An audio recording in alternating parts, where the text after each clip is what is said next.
Hi everybody, I'm back again, and I know it's been a while, and for all the people that wrote in and thought maybe I was ill, or some people even thought I might have died, I thank you very much for your concern. The truth of the matter is that we live in the south of France, very close to the Mediterranean Sea, and as it's summertime, we've had family and friends down here staying with us. They stay with us and they go down to the beach, and in the meantime my wife and I have been frantically doing shopping and cooking and cleaning and so on, and I just haven't had time to make any videos. But today I'm going to talk to you about Adam and Eve, which is surprisingly a subject that many people have asked me about. Now the story is quite easy and quite short, so it won't take very long. Although I am going to break off at a certain point and tell you a little bit about where God is, because it's information that was given to me quite recently and it's kind of weird and interesting, and I thought I'd introduce it to you and you can make what you like of it. Anyway, let's start off. Now, once again, as always, I've got a download from the Great White Brotherhood about Adam and Eve, and I'm going to read it and I'll explain any bits that may be a bit difficult to understand, okay? Adam and Eve. The story about Adam and Eve in the Bible is, of course, allegory. Now, allegory means a story. It's made up. It's not true. It represents a spiritual message, okay? As we have often stated, the Bible is not a history book, but a guide for all people to help them approach the feet of God.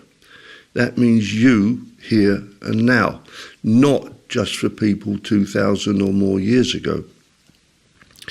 Now, most people are aware of the story of Adam and Eve, but how many people understand its meaning, in terms of its relationship to man incarnate now? Like all stories in the Bible, one must search for its correlation with the human population incarnate both today and long ago. The story actually talks about people's level of spirituality. It refers to the supposition that many of us who incarnate are ignorant of the fact that we are one with God. And I've often spoken about this in the past, that we have the God Spirit within us and we are actually full of the God Spirit. It's in every atom of us, so we are, in a way, also God.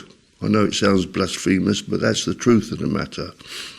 So how can we infer that relationship from the story of a couple of beings, Adam and Eve, a serpent and a piece of fruit? We must remember that the people who wrote that story lived in the Middle Ages, and thus a snake, quite apart from its physical attributes, was considered to have special spiritual properties. Today, of course, we see it more as just an animal, either harmless or mortal, according to its venomous properties. But in those far-off days, it was perceived very differently.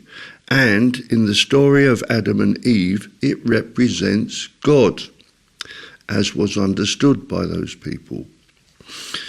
And then I've got a little thing here, which is why perhaps King Tutankhamun had a crown on his head with a cobra on it. This could represent two things. One, that he was the representative of God on earth, and two, a warning that if one opposed him, the snake, being venomous, would eliminate that person or faction. Now, the apple represents the information that we incarnate to learn. This being, of course, that everything, including us, is God, and by ingesting the apple, we could wake up to the realization that we are God. The apple, being nourishment, is the means of us ingesting the knowledge that we are God. This fruit represents the power of God contained in all things. It was used as an example of the power of God, and in reality, anything comestible could have been used. However, there is a little more to the use of an apple in that it comes from a tree, and the tree is used to illustrate a concept called the tree of life. Now, I'm going to stop here just for a moment and read something else, another part of a different download that I got from the Great White Brotherhood. In fact, I got this just this morning, but it's relevant to what we're talking about the reality of life. And I'll read it to you. As we have often explained, there is only one point of life, one singularity that has been given various names. This point of life is connected to, and to a certain extent controlled by, something we call collective consciousness, or id, which is our preferred term. And I've also spoken at length about the id and so on. So we need to visualize a single point of life floating in a timeless, spaceless void. That is all there is in the whole multiverse, one singularity in, essentially, nothingness.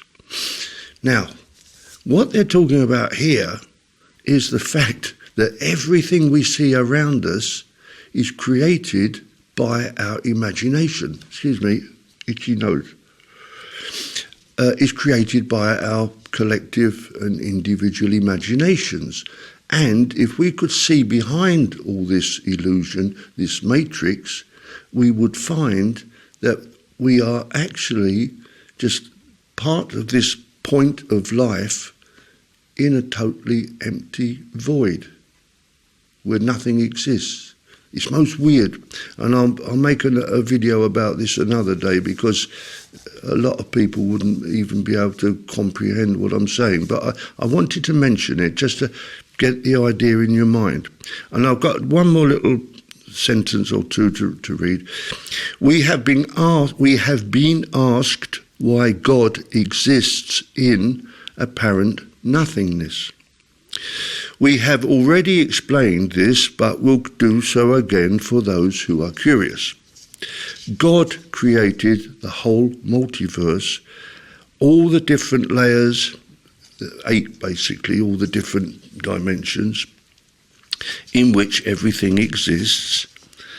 But God existed before there was anything, either physical or spiritual. Before there was something, you know, when everything was created at the so-called Big Bang, before then, there was nothing, okay? So before there was something, which came about at this so-called Big Bang, there was nothing. Nothing but God. So God exists in this apparent nothingness, okay? Now I'll stop there and go back to what I wanted to say. Now, what I just said there doesn't appear to have any relationship to this Adam and Eve story, but as I say, I want you to get the idea about where God actually is. It's a weird subject. Now, unfortunately, we must mention the Archons. Originally, the story of Adam and Eve was used to promote the feminine concept that we all have. The masculine was used to represent physicality, and the feminine was used to represent the divine spiritual part of us. So the Archons, as they usually do, took the story, turned it on its head, and represented Eve, the female, as a devilish aspect instead of the divine part of us. The original story was this. We have a physical body, the masculine. Even in women, that's represented as the masculine part. And we also have the spiritual part of us, the feminine. The apple represents us gaining our divinity, and the snake represents God. Through consuming the apple, which means absorbing spirituality, we gain access to God. It's quite simple, isn't it, really? So the Archons twisted the story, and now Eve is represented as a wicked person defying God and gaining knowledge about matters that God did not want divulged. The complete opposite of the truth of the story. God wants us all to be infinitely knowledgeable about all matters of life, because God gains in wisdom through our knowledge. It is time for man to wake up to the truth of his spiritual origins, reject the Archon version of things, and integrate spirituality into his life. Then will the masculine and the feminine, the physical and the spiritual, be joined into man complete in all domains. And that's the end of that. So, I won't waste much more of your time with this little story, except to say, I'll sort of repeat it, that we have three parts to us, really. We have this physical body, we have all our spiritual elements. This is represented as Adam. We have all our spiritual elements, which are represented by Eve. And we have God. Four parts. Masculine, the physical body, Adam represents our physical body. Then we have the spiritual part of us, the feminine, which is represented by Eve. Then we have the snake, which is God.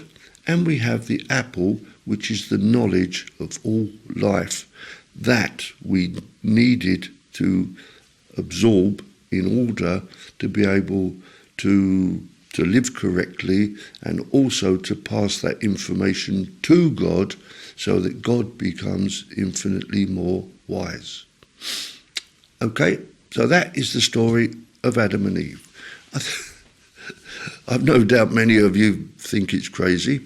Many of you will be completely outraged that I've dared challenge anything that's in the Bible. That's your problem. Any questions, I'll be more than happy to answer, as always. And I thank you for listening to me. And I'll come back another day, quite soon, I hope, and answer any and give you another little lesson that I've got from the Great White Brotherhood. Okay, thank you. Bye.